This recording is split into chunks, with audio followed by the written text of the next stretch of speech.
Bienvenue dans le débat de France 24. Cette fois, ça y est, la ligne de démarcation a sauté. La France passe au vert en totalité, si l'on accepte encore Mayotte et la Guyane. Les Français qui peuvent donc désormais circuler aussi à nouveau librement vers la plupart des pays européens en attendant la réouverture des frontières extérieures de Schengen prévue pour le 1er juillet. Ça paraissait impossible il y a encore quelques semaines. Et ça pourrait bien l'être, car au moment même où l'Europe renoue avec la vie d'avant, on commence à craindre l'effet d'une deuxième vague ailleurs, dans les foyers d'origine du coronavirus, en Chine, en Iran, là où pourtant on pensait l'épidémie en voie d'extinction. Europe sans frontières, est-ce le bon moment? On en débat avec Anne-Elisabeth Moutet, journaliste, éditorialiste au Daily Telegraph. Bonjour Anne-Elisabeth. Bonjour. Merci d'être avec nous, tout comme à Paolo Levi, correspondant pour l'agence de presse italienne ANSA, ici à Paris. On vous voit, vous surplombez les toits de Paris, là où vous vous trouvez. Paolo, merci d'être avec nous. Bonjour. Ziad Limam est aussi avec nous, directeur du mensuel Afrique Magazine. Ziad Limam, que vous retrouvez régulièrement dans le débat et Une semaine dans le monde. Afrique Magazine, Ziad, qui se penche sur le monde d'après dans son numéro du mois de juin, disponible en librairie et sur Internet. Merci d'être avec nous. Merci à vous. Et puis j'ai le plaisir également d'accueillir aujourd'hui mon alter ego du débat de France 24 en anglais, François Picard. Bonjour François, vous vous trouvez pour votre débat en partenariat avec la Deutsche Welle à la frontière franco-allemande dans la commune de Schöneck. Vous nous direz dans un instant comment on vit sur place la réouverture de la frontière avec l'Allemagne. Merci de participer au débat en français. Merci beaucoup. Mais d'abord, qui rouvre aujourd'hui ces frontières? Quel pays? Où pouvez-vous vous rendre si vous résidez dans un de ces pays de l'espace Schengen? Et puis quand les autres pays, ceux à l'extérieur, vont-ils être à leur tour concernés? Mode d'emploi en images par Elliot Samuel. À la frontière franco-suisse, les blocs de béton peuvent désormais être enlevés. La libre circulation entre les deux pays peut reprendre. Dès ce lundi, la France lève toutes les restrictions à ses frontières avec l'ensemble des pays d'Europe, comme l'a annoncé Emmanuel Macron dimanche soir. Comme la France, l'Allemagne, la Belgique, la Grèce et l'Autriche rouvrent leurs frontières ce lundi. Ils rejoignent des pays comme l'Italie, la Croatie ou la Serbie qui avaient déjà levé leurs restrictions. L'Espagne, elle, a décidé d'avancer au 21 juin la réouverture de ses frontières avec les pays de l'Union européenne. En consonancia con los criterios de la Unión, con las peticiones también del sector turístico, de comunidades autónomas, que España levantará los controles fronterizos con todos los Estados miembros el próximo 21 de junio. Une seule frontière espagnole restera encore fermée le 21 juin, celle avec le Portugal qui a décidé de lever ses restrictions le 1er juillet. En revanche, certains bloquent encore l'entrée aux ressortissants européens comme la Roumanie. Les pays nordiques comme la Norvège, la Finlande ou le Danemark n'ouvrent qu'à quelques pays du nord de l'Europe. De son côté, le Royaume-Uni fait figure d'exception en ouvrant ses frontières, mais en imposant une quatorzaine à tout nouvel arrivant. On le voit, c'est en fait une réouverture en ordre dispersé. L'Italie, la Croatie et la Serbie l'ont fait avant les autres. La Pologne vient de le faire. Aujourd'hui, la Belgique, la Grèce et la France rétablissent donc à leur tour la liberté de circulation avec tous les pays du continent, ou presque. Pour l'Allemagne, à quelques mètres de laquelle vous vous trouvez, François, on a bien failli devoir attendre quelques heures de plus. Oui, on a failli attendre 24 heures de plus. Finalement, les autorités allemandes se sont concertées avec les Français. Ce n'était pas le cas, ce fameux 20 mars, dont on se souviendra beaucoup dans le village de Schöneck. En fait, j'ai les pieds ici où je me trouve en Allemagne, à Saarbrück. La France est à 10 mètres de moi. Et un soir plutôt, vendredi vers 17h, on voit les barrières qui apparaissent. Pour la première fois depuis des décennies, vous pouvez peut-être voir là-bas derrière, c'est l'ancien poste frontière transformé depuis Belle-Lurette en buvette. Et là, le maire de Schöneck, Gabriel Bastian, nous a dit que quand il y a eu brutalement les ordres venus d'en haut de Berlin, ça a laissé un goût bien amer. Sans prévenir qui que ce soit, les autorités allemandes nous ont mis des barrières. C'était même des barricades, je dirais, des barricades. Ce qui fait que d'une seconde à l'autre, on ne pouvait plus passer en Allemagne et les Allemands ne pouvaient plus passer en France provisoirement. Nous avons à peu près sur Schöneck 600 Allemands qui résident chez nous. Pour le moment, il faut dire que les Français sont vexés. Ils sont vexés. Il y a eu beaucoup de remarques, on n'ira plus chez eux à ce tarif-là. Bon, il ne faut pas oublier que les frontières ont été fermées par le gouvernement fédéral. et pas par le gouvernement de la SAR. Je suis déçu par l'Europe.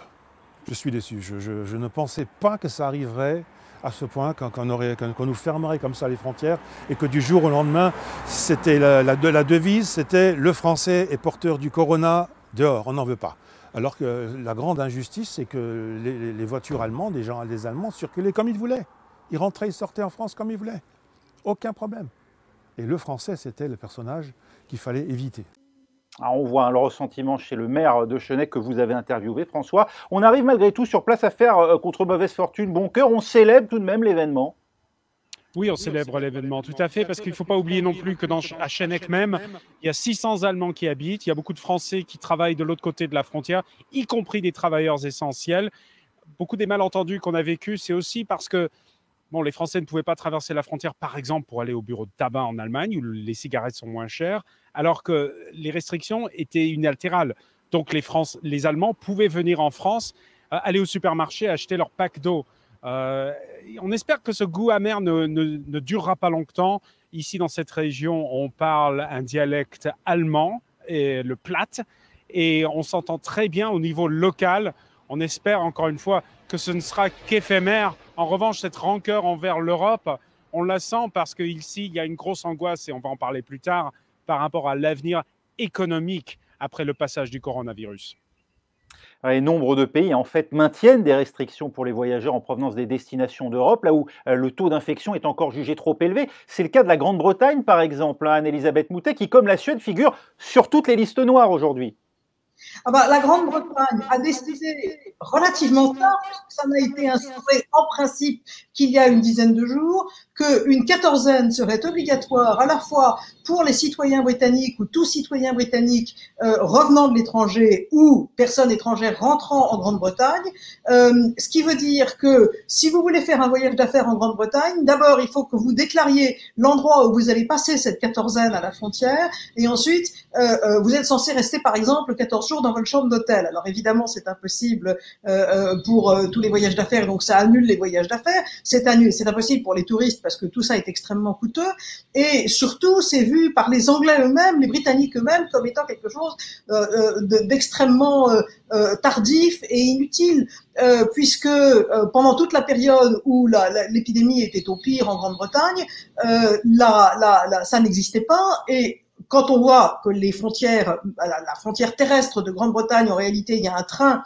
qui vient de France ou bien de Belgique ou des Pays-Bas, ce sont des pays qui, eux, sont bien plus loin que la Grande-Bretagne dans la décrue de l'épidémie.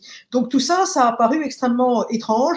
On a un peu l'impression que c'est une décision qui a été prise par le gouvernement de façon, pour des raisons de politique intérieure, parce que, comme en France, mais avec peut-être plus de raisons, le gouvernement britannique n'est pas très populaire en ce qui concerne sa gestion de l'épidémie, et les prévisions sont que c'est pas vraiment applicable parce qu'on va pas envoyer les gens vérifier que chacun reste chez lui, et par conséquent que ça va pas durer. Mais pour le moment, ça arrête tout, l'arrivée des touristes, l'arrivée des gens qui font des affaires et le départ des Britanniques eux-mêmes, en plus le départ des Britanniques eux-mêmes en vacances. Ce départ des Britanniques, justement, contraint aujourd'hui par un certain nombre de pays européens. Vous dites c'est normal eu égard à la progression de l'épidémie en Grande-Bretagne, ou bien est-ce que vous n'avez pas le sentiment qu'on fait un peu payer aussi aux Britanniques le fait que Boris Johnson n'a pas voulu tout de suite du confinement, contrairement à beaucoup de ses homologues continentaux? Boris Johnson avait deux équipes de scientifiques qui étaient des équipes de scientifiques qui avaient chacune des idées opposées. D'une part, il y a Imperial College, qui est l'équivalent de l'école polytechnique avec le même prestige, et d'autre part, il y avait Oxford. Et au début, Imperial College a dit, comme les Suédois, nous allons faire de l'immunité de groupe. Et puis on s'est rendu compte que l'immunité de groupe, qui avait l'air d'être une bonne idée sur le papier, c'est-à-dire c'est un virus qui s'apparente au virus de la grippe, même s'il est pire, il n'est dangereux que pour 15% des gens qui l'attrapent. Plus on fera circuler le virus et plus le pays sera immunisé comme s'il était vacciné. Les Suédois en reviennent maintenant parce que le nombre de morts par millier d'habitants était beaucoup plus important. Et en Grande-Bretagne, on s'est rendu compte au bout d'environ 2 semaines que c'était une erreur. À ce moment-là, ils ont dit bon, on s'est trompé, ce qui a été accepté par le public, et ils ont fait le confinement tout comme nous, assez strict. Et le résultat, c'est que toute l'évolution de la pandémie, d'abord la vague a été plus élevée et ensuite ça s'est prolongé plus longtemps. Et donc ils sont derrière nous, comme nous avons été derrière les Italiens, en forme d'évolution. Il y a eu un moment où l'Italie était le pays le plus touché, et puis ensuite ça a été la France, et la Grande-Bretagne ça décroît, mais ça n'est pas encore totalement décru, et il y a une vraie inquiétude. J'ajoute, mais c'est peut-être pas le moment d'en parler ici, qu'il y a le gouvernement qui faisait tous ces efforts avec plus ou moins de succès, comme un peu partout en Europe, et à qui on pardonnait le fait de ne pas exactement connaître ce microbe qui n'est pas, ce virus qui n'est pas connu, a fait ensuite une énorme erreur politique, parce qu'un des conseillers, le conseiller principal de Boris Johnson, s'est abstrait de toutes les règles de confinement, et lui, avec sa femme, qui étaient tous les deux atteints du Covid, ils ont traversé le pays sur 450 km pour emmener leur enfant chez ses grands-parents, chez les parents du conseiller. Et ensuite, au lieu d'être suspendu, le gouvernement a tout été derrière en disant que c'était pas grave. Et la réaction normale de la population britannique, c'était il y a une règle pour certains, une autre règle pour nous tous, ce qui aucun gouvernement ne se voit passer, et ça a donné un effet déplorable. On peut pas dire que l'idée de la quarantaine soit entièrement due au fait qu'on veut donner a posteriori l'impression qu'on contrôle les choses, mais je pense pas que c'est entièrement neutre. Oui, cette quarantaine, ou plutôt cette quatorzaine, reste donc en vigueur au Royaume-Uni, en vigueur également en Espagne, jusqu'au 21 juin, date avancée d'ailleurs d'une dizaine de jours, et même jusqu'au 1er juillet pour le Portugal. C'est tout de même beaucoup plus strict que l'Italie, qui s'est rouverte à la libre circulation dès le 3 juin. Paolo Levi, comment expliquez-vous une telle différence entre deux pays, l'Espagne et l'Italie, pourtant touchés dans des proportions finalement assez comparables? C'est dommage, il faut la déplorer parce que, en fait, on vient de célébrer l'anniversaire de Schengen. Schengen, en fait, c'est la libre circulation des biens, des services, des personnes dans notre espace commun, à l'intérieur de nos frontières. Et c'est comme l'oxygène. En fait, on se rend compte de son importance seulement quand on n'en a plus. Moi, j'ai souffert énormément 3 mois ici à Paris avec une copine en Belgique, la famille en Italie. J'étais complètement seul, et aujourd'hui, c'est une sorte de libération pour l'Europe. Et donc, c'est une journée très importante où finalement, on peut recommencer à circuler dans notre espace commun. Ceci dit, il faut déplorer que l'Italie, par exemple, ait décidé de façon complètement unilatérale d'ouvrir avant tout le monde le 3 juin, même si c'est mon pays, moi franchement ça m'a un petit peu étonné. L'Espagne, elle va ouvrir, il faut attendre encore une semaine, 10 jours. La France, l'Allemagne, c'est aujourd'hui. Bref, il faudrait peut-être un peu plus de coordination de ce point de vue-là. Ce qui vous gêne, Paolo, dans la décision italienne, c'est quoi? C'est le cavalier seul sur la date, ou c'est ce geste peut-être inconsidéré, cette prise de risque pour l'ensemble des Italiens d'ouvrir si tôt? Prise de risque, je ne crois pas, parce que comme l'a rappelé aussi Anne-Elisabeth, en fait, nous, on a commencé avant, et le virus, la vague, elle s'est estompée un petit peu avant, 10 jours, 2 semaines avant la France, par exemple. Donc, peut-être d'un point de vue du risque sanitaire, c'était un choix faisable, assez judicieux, quoique avec toutes les précautions nécessaires. Moi, je déplore seulement que l'Italie ait fait un geste après nous avoir, pendant 2 mois, expliqué qu'il fallait la coordination européenne, que tout seul, on n'était plus capable de rien faire, etc.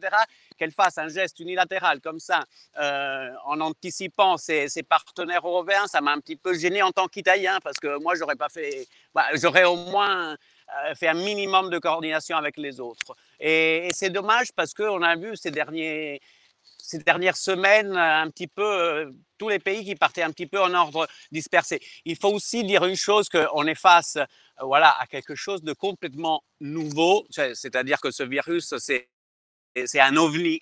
Et donc, on peut être un minimum indulgent, parce que on a avancé dans cette crise vraiment comme un bateau dans la nuit sans phare. Donc, on ne peut pas voir tout bon tout de suite. Mais au moins que ça serve de leçon pour l'avenir, et s'il y aura une nouvelle vague, au moins qu'on puisse se coordonner sur la fermeture, sur la réouverture, etc. Parce qu'on est tous sur le même bateau, et donc on doit agir tous ensemble si on veut pulvériser une bonne fois pour toutes cet ennemi invisible du Covid et les prochaines menaces qui nous incombent à l'avenir. Ziad Limam, que retiennent d'après vous ceux qui nous observent hors de l'espace européen? Un d'idées pour l'Europe, ou bien une cacophonie générale? Probablement les deux. C'est-à-dire qu'il y a quand même quelque chose d'extrêmement important sur le plan symbolique de dire le 15 juin, on rouvre les frontières intérieures de l'espace Schengen et des pays affiliés à l'espace Schengen, même si tout ça est chaotique. Mais on comprend que ça soit un peu chaotique parce que déjà la fermeture l'avait été. On réalise à quel point l'espace intérieur est une donnée fondamentale de l'Europe. C'est souvent quelque chose de négligé. On se dit que c'était un luxe, mais en fait, c'est l'essence même du projet européen, le fait qu'on puisse se déplacer et rentrer, sortir, travailler ailleurs, ça c'est très important, s'installer ailleurs, faire des études ailleurs. Tous les programmes de l'Union européenne sur les études à l'intérieur de l'Union européenne dans des pays étrangers sont immensément populaires. Et donc, c'est toute cette idée qui a un petit peu volé en éclats, et aussi le fait que certains pays se sont livrés peut-être en début d'été à des compétitions assez minable de réouverture des frontières, je parle de l'Autriche ou de l'Italie ou d'autres, pour essayer d'attirer quelques touristes un peu en avance. Ça, je pense que on a compris que ça, c'était très important. Et alors, le deuxième point, c'est que cet espace intérieur, il a des frontières extérieures. Et si on n'arrive pas à s'entendre à l'intérieur sur quel est le régime extérieur, ça va être le chaos. Parce que si les Grecs, par exemple, ce que j'ai vu ce matin, laissent rentrer des Chinois, des Australiens ou des Sud-Coréens à partir de leurs frontières, ça veut dire que ces gens-là peuvent circuler dans toute l'Union européenne, et donc ne pas avoir une règle commune de l'espace Schengen vis-à-vis de l'extérieur, c'est très important. Mais c'est un vieux débat. La protection de l'espace Schengen est un débat très ancien. Par exemple, l'espace Schengen n'a pas de centralisation des entrées, ce qui est un truc assez incroyable. Quand on va aux États-Unis, on doit remplir un ESTA, etc. L'ESTA européen, on en parle depuis des plombes et ça n'avance pas. Et là, on voit bien aussi à quel point on est dans le domaine de la symbolique. C'est-à-dire, si on avait cette politique externe cohérente, ça donnerait encore plus cette sensation d'Europe unifiée. Et là, effectivement, on heurte encore des sensibilités assez fortes. Et dernier point, et après je m'arrête, c'est les pays voisins de l'Union qui vivent avec l'Union et qui, eux, sont coupés de l'Union. Je pense en particulier au Maghreb, mais aussi à l'Afrique subsaharienne. Je pense aux Américains qui ont des activités très importantes avec l'Union et qui sont, eux, en dehors de cette journée. Je pense aux familles qui sont coupées en deux depuis plusieurs mois. Et encore une fois, je pense que le Maghreb est un cas très important. Et voilà. Et donc, c'est pas fini. C'est un processus en cours. Justement, Ziad, la levée des restrictions hors Schengen dès le 1er juillet, c'est-à-dire quasiment demain. Vous y croyez, ça? Mais on peut pas rester une forteresse. Alors j'ai vu qu'il y avait des listes des pays verts, des pays oranges, des pays rouges, et comme a dit un des intervenants du débat, il faut être un peu généreux. On est dans un chaos imprévu, on est face à un virus qu'on connaît pas, qui va durer. Il va falloir inventer des règles, mais je pense que sur le plan symbolique, ce qui est important, c'est de se mettre d'accord ensemble pour que les règles soient applicables par tous les pays de l'espace, et que les gens qui sont à l'extérieur de cet espace, au moins, auront une idée de la cohérence. C'est-à-dire, est-ce qu'on peut, est-ce qu'on peut pas. Mais c'est valable dans les deux sens. Aujourd'hui, si vous voulez aller, je sais pas, en Tunisie, au Maroc, par exemple, pour passer vos vacances, c'est très compliqué. Il y a des règles de quarantaine, c'est pas très clair. Encore une fois, soyons généreux parce que cette catastrophe du Covid, du coronavirus, elle est très, très, très disruptive, en particulier pour les frontières. Ouais, soyons généreux, mais reste la question sanitaire, bien sûr. Les raisons qui ont conduit nos dirigeants à nous confiner ont-elles disparu? Si la mortalité est en net recul en Europe et le besoin de relancer l'économie pressant, les cas progressent à nouveau ailleurs, de manière parfois spectaculaire, au point qu'on en est à redouter cette fameuse deuxième vague que d'aucuns nous prédisaient. On voit ça en images avec Sophie Samaï et Luc Schrago. C'est le plus grand nombre de contaminations depuis 2 mois. Après la découverte de nouveaux foyers de coronavirus, Pékin a immédiatement reconfiné plusieurs quartiers alentours, au grand soulagement de certains habitants. À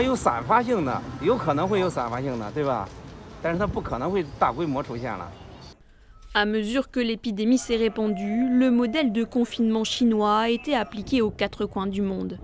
Mais les conséquences économiques d'une telle quarantaine ont rapidement contraint nombre de pays à déconfiner progressivement, faisant craindre une résurgence de l'épidémie. En Corée du Sud, le respect des mesures barrières et l'efficacité du système de santé local n'ont pas suffi à éviter un rebond de contamination. 이에 따라 정부는 오늘 중대본 회의에서 수도권 지자체들과 협의하여 수도권에 대한 현재의 강화된 방역 관리 체계를 연장하고 추가적인 방역 강화 노력을 기울이기로 하였습니다. Plusieurs pays ont rencontré des situations similaires peu de temps après l'assouplissement des mesures de confinement. L'Iran a enregistré plus de 100 morts ce dimanche, une première depuis 2 mois, alors que l'économie du pays est particulièrement affaiblie, étranglée entre autres par les sanctions américaines. Israël a elle aussi vu de nombreux foyers de contamination se former ces derniers jours autour des écoles de Jérusalem et de Tel Aviv. À l'aube d'un assouplissement européen, les dirigeants tentent de garder la tête froide. One risk-free approach is that we lock ourselves in and we don't do anything. That is not sustainable, that's not an option. So we are doing the best that we possibly can. De l'autre côté de l'Atlantique, au moins 2 États américains ont finalement suspendu leur déconfinement en raison d'un nouveau pic de contamination. Le pays peine encore à maîtriser la première vague et semble loin de pouvoir faire face à une deuxième flambée de contamination. On écoute les infos en provenance de Chine et d'ailleurs. On a peur d'une deuxième vague à Chenec où vous vous trouvez, François Picard, peur de risquer à nouveau d'être contaminé dans cette région Grand Est qui, il faut bien le rappeler, a payé un très lourd tribut en France au virus. Oui, la région Grand Est a été un des principaux foyers du Covid-19 en France. Notre correspondante dans la région depuis le début de ce confinement, Karina Chabour, nous disait que récemment, il y avait eu quelques nouveaux foyers au sud d'ici, dans la région de Nancy, en Lorraine. Et par contre, ce n'est plus un ovni, comme le décrivait Paolo Levi. C'est-à-dire que maintenant, on commence à voir le traçage, on commence à voir ces brigades sanitaires qui se mettent en place. Elle a parlé avec un médecin de Nancy qui lui a expliqué qu'il y avait eu un cas positif. Tout de suite, ils ont dit à toute la famille de se faire tester. Donc, on voit que une deuxième vague, certainement, mais ce ne sera pas pareil. Et il n'y a pas la même angoisse. Donc, on ne voit pas les cas chinois de ces derniers jours, par exemple, comme le danger au pas de la porte en cas de réouverture. Ce qui est incroyable, c'est que c'est terriblement local, Raphaël. Ici, à Chenec même, il y a eu 0 décès à cause du Covid-19. C'est plus l'après, la souffrance économique qu'on redoute. Dans les villages alentours, il y a eu des gens qui ont été touchés, des familles qui ont été lourdement touchées. Et vraiment, c'est ici, dans ces zones, on peut dire, périphériques par rapport aux grandes agglomérations françaises, c'est vraiment différent qu'on aille d'un village à l'autre. Et ça amène toute la question de est-ce qu'on est prêt à faire comme les Allemands, faire comme les Sud-Coréens? Est-ce que les tests massifs sont là? Est-ce qu'on est prêt est-ce qu'on a une approche plus sophistiquée qu'on l'avait au mois de mars pour ce qui va se passer après de manière sanitaire? En Italie, Paolo Levi, on vient d'identifier 2 nouveaux foyers de Covid-19 à Rome. Il y a plus de 100 cas au total. Est-ce qu'on s'inquiète justement sur place d'une deuxième vague alors qu'on le dit encore, l'Italie a été le premier pays européen à rouvrir ses frontières? Oui, absolument. Le risque d'une deuxième vague est pris très très au sérieux par les autorités italiennes. Il est fort probable que cet automne, on aura à faire face à un retour de l'épidémie. Mais je suis complètement d'accord avec ce qui vient d'être dit, c'est-à-dire que ça va, on l'espère, plus être comme ce qu'on a vécu depuis ces derniers mois, parce que premièrement, l'Italie et l'Europe tout entière vont être préparés à ça et il faudra voir aussi quelle forme va prendre cette nouvelle vague parce qu'on connaît pas encore la charge virale, on ne sait pas si elle va frapper les mêmes catégories de population, etc. Donc, mais l'Italie prend très très au sérieux cette éventualité comme par ailleurs le reste des pays européens. Pas au point de remettre en cause l'ouverture des frontières du 3 juin dernier. Non, absolument pas, parce qu'on a une économie à bout de souffle. Vous n'êtes pas sans savoir que l'Italie, déjà avant cette crise sanitaire, n'avait pas une situation réjouissante ni de son économie, ni de ses comptes publics, ni de son chômage. Donc, il fallait absolument refaire partir la machine. Et après, s'il faudra refermer, on sera peut-être plus réactif, parce que quand même, on a mis du temps pour voir ce qui était en train de se passer en Chine. C'était sous les yeux de tout le monde. Et en Italie, comme dans le reste de l'Europe, on avait l'impression que la Chine, c'était sur une autre planète, alors qu'il y a des dizaines et des centaines d'avions qui font des allers-retours chaque jour entre Paris et Pékin ou entre Milan et Pékin. Donc, moi, j'ai un copain qui est correspondant du Figaro à Pékin, il s'appelle Sébastien Falletti, et il me dit tout le temps, mais vous, en Europe, vous avez une myopie totale par rapport à la Chine, alors que c'est en Chine qu'il faut regarder pour voir où va le monde. Il y a plein de choses qui ont un impact direct sur nos vies de tous les jours à nous. Et effectivement, en Italie, comme dans le reste de l'Europe, on a été un peu myope. Parce que si on avait agi un petit peu avant en regardant ce qui se passait là-bas, peut-être en Italie, en tout cas, il n'y aurait pas eu 35 000 morts. En France aussi, on frôle les 30 000. Donc, on aurait peut-être évité cette hécatombe. Eh oui, Anne-Elisabeth Moutet, si l'Europe était myope aujourd'hui, est-ce qu'en tout cas on n'agit pas à contre-temps alors que de nouveaux foyers de contamination réapparaissent dans des pays initialement touchés? Ce qui est assez intéressant, c'est que curieusement, ce virus semble avoir un petit peu plus de frontières qu'on ne croit. L'Allemagne, dont tout le monde a dit tellement de bien sur la gestion de la crise, elle avait les frontières ouvertes jusqu'au 7-8 mars. Et avant ça, il y avait eu un match de football dans la région du Bade-Württemberg, qui est voisine de l'Alsace, où il y avait le plus gros cluster de gens contaminés en France. Et il y a eu une question de chance, tout simplement. Ça s'est pas déclenché, mais ça aurait pu se déclencher. Alors, je crois que, comme disait Paolo, il y a énormément de tâtonnements dans tout ça. Maintenant, si c'est pour voir ce qui se passe en Chine en ce moment, c'est très intéressant parce que toutes les informations que nous allons avoir sur cette éventuelle deuxième vague de Chine sont tout de même des informations qui sont entièrement lâchés au compte-gouttes ou pas au compte-gouttes par le gouvernement chinois, de façon à nous faire croire qu'ils sont extrêmement responsables et qu'ils ont notre bien-être à cœur en premier. Et le monsieur interviewé dans le reportage, il disait « J'ai totalement confiance dans mon gouvernement parce que je pense que ce serait pas bon pour lui de dire qu'il n'avait pas confiance dans son gouvernement. » Alors, il y a aussi des conséquences politiques importantes. Le crédit de la Chine est durablement mis en cause, d'après vous, après la première vague?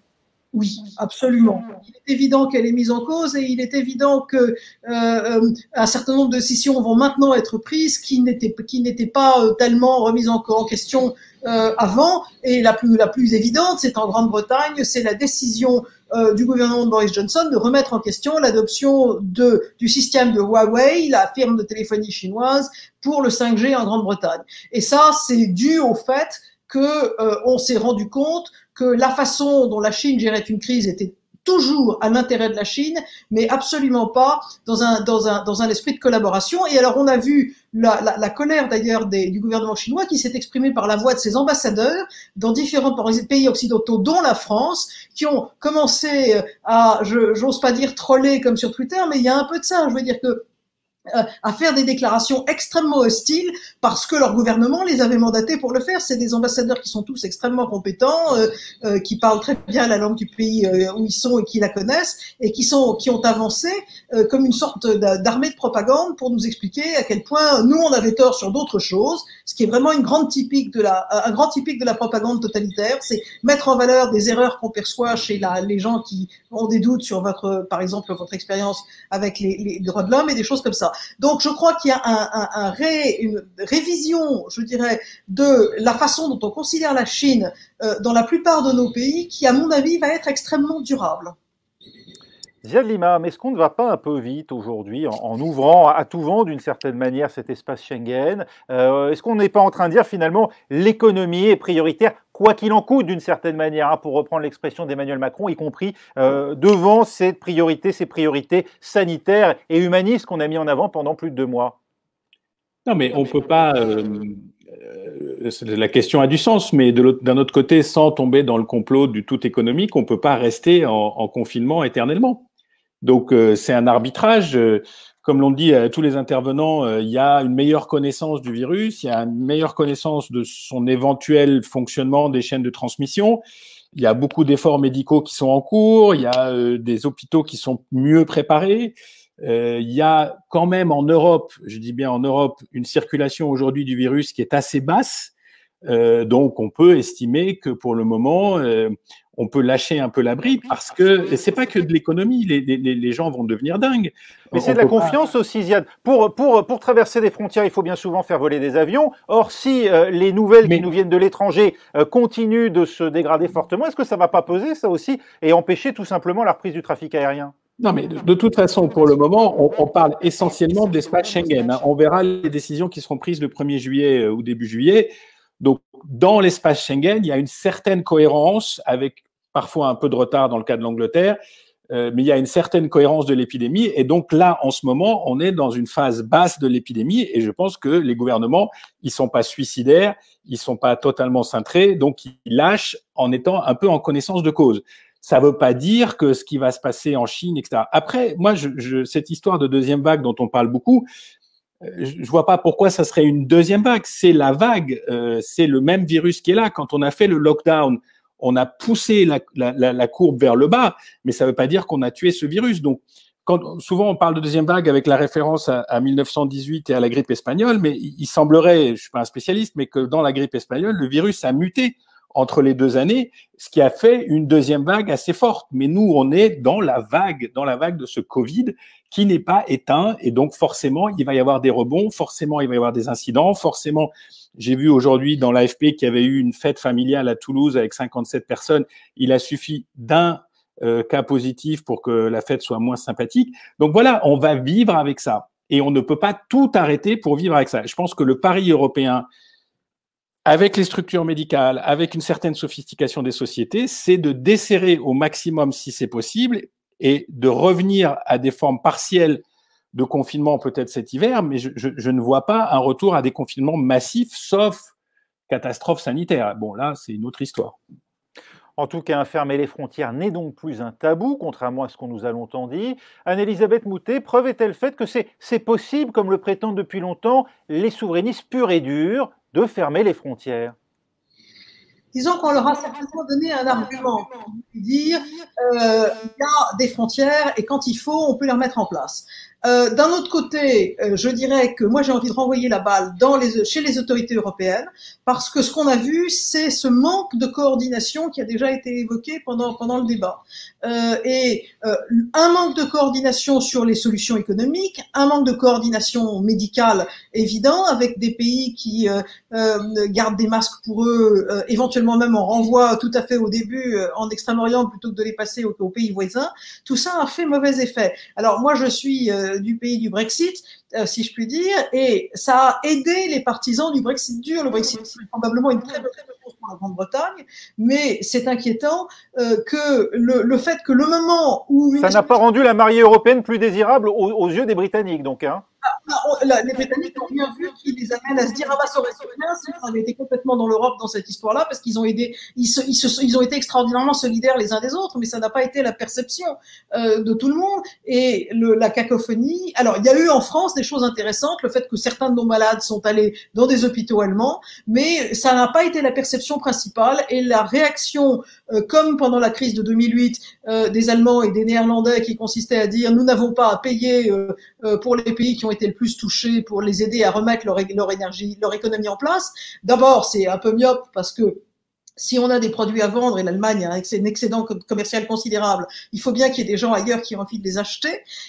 Et donc, c'est pas une bonne chose que ces gens aillent mal, mais aussi c'est toute la notion de avançons économiquement de façon à ce que l'Europe se fasse dans les esprits et ensuite politiquement. Ça a donné des arguments aux gens qui sont contre l'Europe. Je n'en fais pas partie, mais je vois très bien comment ces arguments jouent. On évoquait l'Allemagne à l'instant, avec ces malades effectivement français qui ont pu être soignés en Allemagne. François Picard, là où vous vous trouvez, à Schöneck, où l'on vote traditionnellement, ou en tout cas le Rassemblement national fait des scores assez élevés, c'était le cas aux dernières européennes pour la liste de Jordan Bardella. On a vécu comment le fait que cette frontière allemande justement reste fermée plus de 2 mois? Ça a été mitigé, parce que d'un côté, il y a le côté... très remonté contre Berlin, comme on a évoqué au début de l'émission, du fait que de manière unilatérale et sans prévenir, il ferme la frontière. D'un autre côté, à Saarbrück, qui est juste derrière moi, sans brancher, ils ont réservé 40 lits pour des malades français. Ça aussi, on s'en souvient du côté français de la frontière. Maintenant, c'est une région qui, comme vous le dites, a voté Marine Le Pen plus qu'Emmanuel Macron au 2e tour de l'élection présidentielle de 2017, où à l'autre bout du village, nous avons un monument, on peut dire, à la désindustrialisation. C'est un ancien puits de charbon. Et on a peur maintenant pour l'avenir. On a entendu le président de la République française dimanche dans son allocution vanter le fait qu'il va y avoir ce plan de relance à 500 ou 750 milliards d'euros au niveau européen, poussé par Paris et Berlin, que peut-être que cet épisode du mois de mars, c'est une parenthèse, Ici, on attend pour voir et on a peur, encore une fois, que les inégalités vont se creuser entre les régions qui sont au centre de l'Europe, au cœur de l'Europe, et ceux qui sont plus à la périphérie.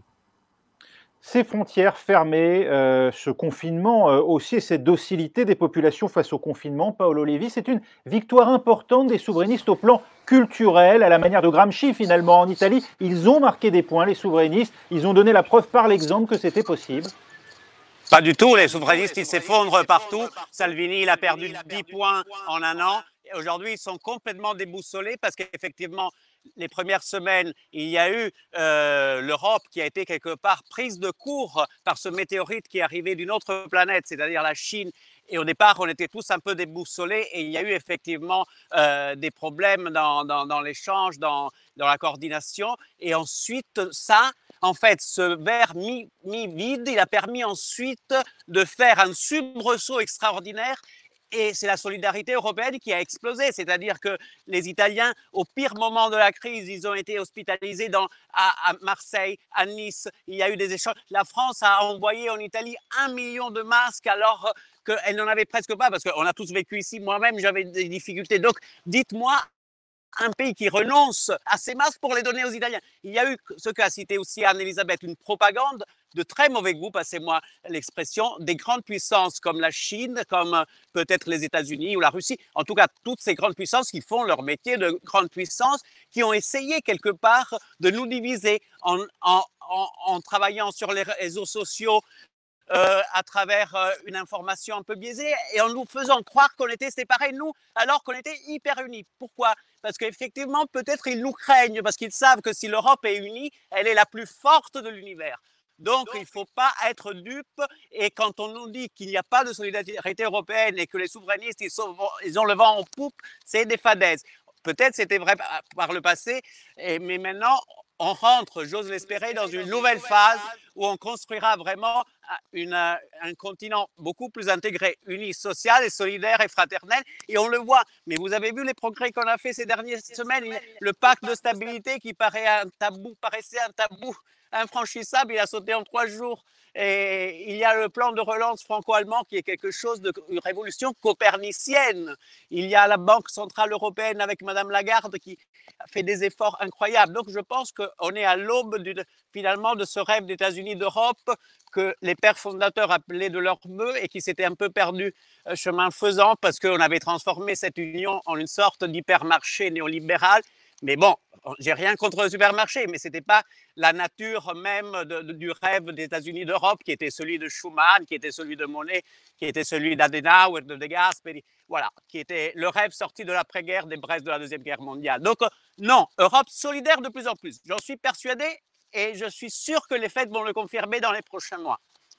Ziad Limam, que va-t-il en rester d'après vous? Une méfiance généralisée vis-à-vis du voisin potentiellement porteur du virus, celle d'une Europe finalement forteresse, ou bien au contraire d'une Europe qui franchit un pas politique, peut-être pas vers le fédéralisme, mais en tout cas davantage de partage des responsabilités?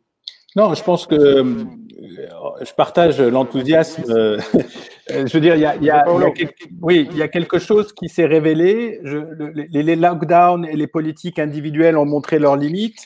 Les virus traversent les frontières, on le sait. Les pandémies traversent les frontières, on le sait. Le réchauffement climatique traverse les frontières, on le sait. Et toutes ces vieilles méthodes qui peuvent être utiles au moment de l'épitome de la crise, ça donne aucune distance à moyen terme et à long terme. Donc, je pense que là-dessus, c'est pour ça que la journée d'aujourd'hui est importante, parce que justement, on remet les symboles de l'intégration, les frontières ouvertes, les barrières qui s'en vont, les voitures qui circulent, les gens qui peuvent retrouver leur famille. Je ne sais pas si vous avez vu des images terribles entre la Suisse et l'Allemagne avec un grillage qui fait que les gens qui sont mariés ne pouvaient plus, qui étaient par hasard d'un côté de la frontière, étaient obligés de se parler à travers un grillage. Donc ça, je pense que ça a quand même marqué les esprits, et qu'après le mouvement de panique tout à fait normal, parce que tout le monde l'a vécu, chacun même soi-même, on retrouve un peu de sens commun. Mais tout ça doit être porté par les politiques. Tout ça doit être porté par des leaders où on n'a plus cet éternel débat entre les nations du Nord qui sont soi-disant économes et les nations du Sud qui sont soi-disant dépensières, où on a quelque chose qui émerge en termes de de politique commune. C'est pour ça que c'est très important, ces plans de relance. C'est très important que tout le monde y aille. Après, on trouvera les formules de la dette à 100%, de la dette à 60%. Tout ça, ça se réglera. C'est très important que l'Allemagne ait changé de position. Ça serait bien que les Pays-Bas aussi changent de position. On est aussi, excusez-moi Anne-Elisabeth, on est aussi un peu débarrassé de l'Angleterre qui avait une vision extrêmement market de cette Union européenne. C'est elle qui l'a portée. D'ailleurs, c'est un peu grâce aux Anglais qu'on est devenu ce grand marché extrêmement efficace. Mais du coup, ça bloquait sur toutes les choses qui relevaient de la communauté. Et donc, je pense que maintenant, moins les Anglais, ça sera peut-être plus facile d'avancer. Et puis, un dernier mot pour conclure peut-être. Il ne faut pas oublier les périphéries de cette Europe. C'est très important tant sur le plan économique que sécuritaire, que migratoire. Et cette nouvelle Europe en train de se faire, elle doit aussi mieux parler aux périphéries. On parle beaucoup de relocalisation des industries, etc. Mais c'est très important de renouer un dialogue avec le Maghreb, avec la Méditerranée du Sud, de recréer des échanges qui se sont quand même beaucoup arrêtés pendant toute cette période. Parce que c'est nos voisins et c'est les voisins les uns des autres pour les éternités à venir les plus longues possibles. Et oui, c'est la géographie en tout cas qui le rend incontournable. Anne-Elisabeth, peut-être pour une réponse très rapide, Asia Limam, il reste 30 secondes, peut-être un mot de conclusion. Ce qui est certain en tout cas, c'est que nous avons vu, c'est aussi une capacité des populations, des scientifiques, des soignants, de tout un tas de gens à travailler avec un dévouement extrême absolument tout le temps. Et il n'y a pas que des mauvaises choses qui soient sorties de cette pandémie. Il y a aussi cette idée qu'on est tous dans le même bateau et je pense que c'est toujours utile. Alors moi, ce qui me fait peur, ce que nous voyons en ce moment, c'est-à-dire les manifestations, les promesses de grève. Et on se souvient que 1919, c'est l'année de tous les dangers en Europe après la Première Guerre mondiale et ça va de la guerre civile en Allemagne jusqu'à évidemment la pandémie et autre chose. Et ce qui est les leçons à tirer sont peut-être pas nécessairement celles qui vont être.